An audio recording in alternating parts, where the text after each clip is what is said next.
Good morning, everyone. Today is the 7th day of Av. As we approach the 9th day of Av, which this year is postponed to Sunday, the fast of Tisha B'Av, our rabbis tell us that why was the temple destroyed? Because of sinat chinam, baseless hatred amongst Jews. And therefore, the Lubavitcher Rabbi points out that if it was baseless hatred that brought about the destruction of the temple, the way we will merit the rebuilding of the temple and the redemption is through baseless love, meaning that we don't have to have a reason to love someone. Just provide and give unconditional, baseless love to every single person.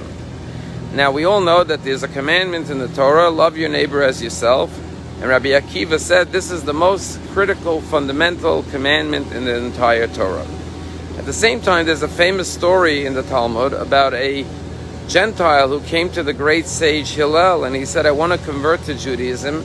Teach me the entire Torah as I stand on one leg. And Hillel said, fine. If you want to know the entire Torah on one foot, the answer is, what you don't like others to do to you, don't do unto others. And he said, that's the entire Torah. Everything else is merely commentary on that one statement. And now go and study all the commentary. And the question is, if the Torah places the commandment in a positive vein, love your neighbor as yourself, why when Hillel was asked, what's the essence of Judaism, did he say, what you don't want others to do unto you, don't do unto others? Why did he put it in the negative? And one of the answers is that Hillel was actually telling the non-Jew how to achieve the commandment of love your neighbor as yourself. You see, on a practical level, how can you love every person like yourself? Not all people are good. Not all people are kind. Not all people perhaps are worthy of your love. Maybe you're disappointed or upset at someone for a legitimate reason. So how can I just say love every person as yourself? So Hillel says the way to do it is by remembering what is distasteful to you, what you don't like done to you, don't do unto others. What does that mean? Every person has good and bad in them. And what does every person want?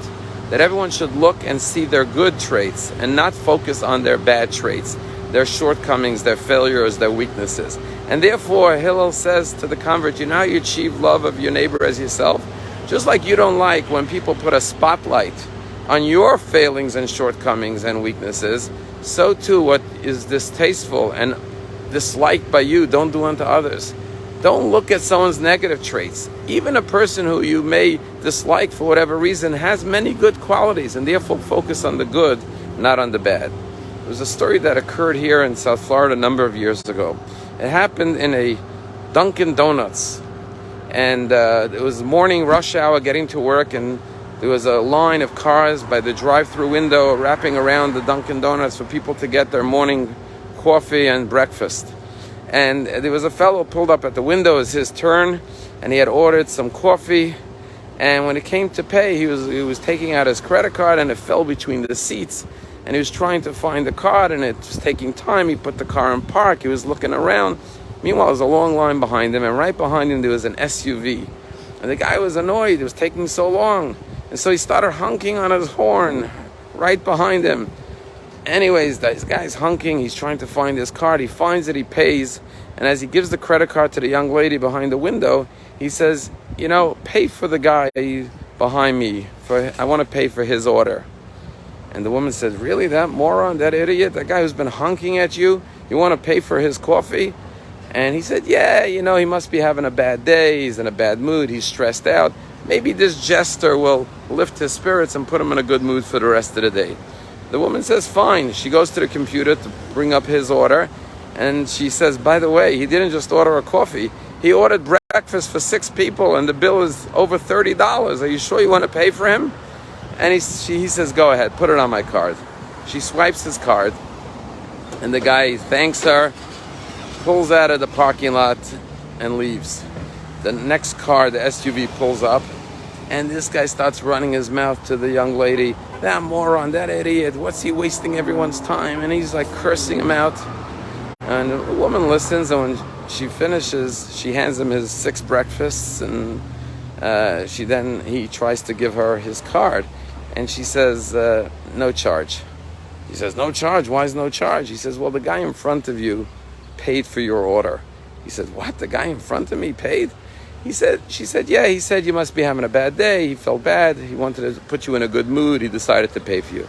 The guy was flabbergasted. And he's holding the credit card out. He says, you know what? I'll pay for the guy, for the car behind me. She says, okay. And she runs the card for the order behind him. The next car pulls up. Same thing happens. And the person says, really? The guy in front of me paid? I don't even know who he is. I'll pay for the person behind me. And this went on for the next 10 or 15 cars. Each person paid in a chain for the next person behind them. That's what it means, random acts of kindness. See the good in people. Everyone has good in them. And therefore, always focus on the positive. And when we do that, we'll have love between ourselves and merit the final redemption. Have a wonderful day.